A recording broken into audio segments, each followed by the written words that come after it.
కృష్ణా జిల్లా తెలుగుదేశం నాయకత్వం కలిసి రాష్ట్ర ప్రజలు బాగుండాలని హోమం చేశాం. అది దిగ్విజయంగా జరిగింది. అంతేకాకుండా త్వరలో రాష్ట్రానికి మంచి జరగాలి, చంద్రబాబు నాయుడు గారు ముఖ్యమంత్రి అవ్వాలని కోరుకున్నాం. తప్పకుండా ఆయన అవుతారు. గత కొద్ది రోజులుగా మన స్థానిక ఎంపీ కొంచెం మతి భ్రమించి ఇష్టం వచ్చినట్టు మాట్లాడుతున్నారు. వారికి ఓటమి భయం పట్టుకుంది. ఆ ఓటమి భయంతో ఆయన ఏం మాట్లాడుతున్నాడో ఆయనకే అర్థం కావట్లేదు. కొంతమంది పిచ్చి కుక్కలని, ఊర కుక్కలని ఇట్లా ఇష్టం వచ్చినట్టు మాట్లాడుతున్నారు. నిజంగా గుర్తుంచుకోనని, కుక్కలకి విశ్వాసమైనా ఉంటుంది. నీకు ఆ మాత్రం విశ్వాసం కూడా లేదు. నిన్నింత వాడిని చేసిన చంద్రబాబు నాయుడు గారి మీద విశ్వాసం లేకుండా ఉన్నావు. వాటికి ఉన్న విశ్వాసత కూడా నీ దగ్గర లేదు. అంతేకాకుండా ఒకటే చెప్తున్నావు, నీకు మతి భ్రమించింది.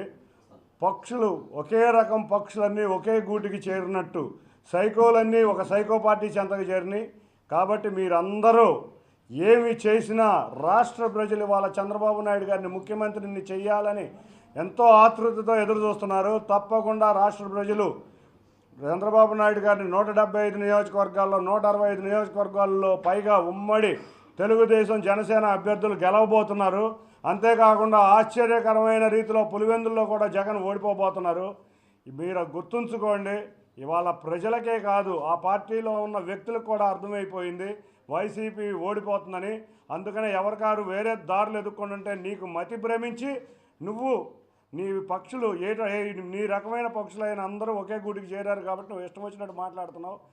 నువ్వు గుర్తుంచుకో, నువ్వు 3 లక్షలతో ఓడిపోతున్నావు. అందరికన్నా నీకే ముందు తెలుసు. నువ్వు అనుకున్నది నీ ద్వారా మళ్ళీ నువ్వు ఎదురుగా ఇది చేయటం నీకు అలవాటు. పోయినసారి పీఆర్పీలో కూడా చేశావు. నువ్వు ప్రజలు మా తెలుగుదేశం పక్షాన ఉన్నారు, ఘన విజయం సాధించబోతున్నారు. 7 నియోజకవర్గాల్లో ఇవాళ ప్రజలు తెలుగుదేశాన్ని జనసేన అభ్యర్థుల్ని ఎన్టీఆర్ జిల్లాలో గెలిపించబోతున్నారు. నీకు ప్రజాకోట్లో తప్పక శాస్తి జరుగుతుంది. ఇక ప్రజా జీవితంలో నువ్వు మిగలవని గట్టిగా హెచ్చరిస్తున్నాను. Thank you.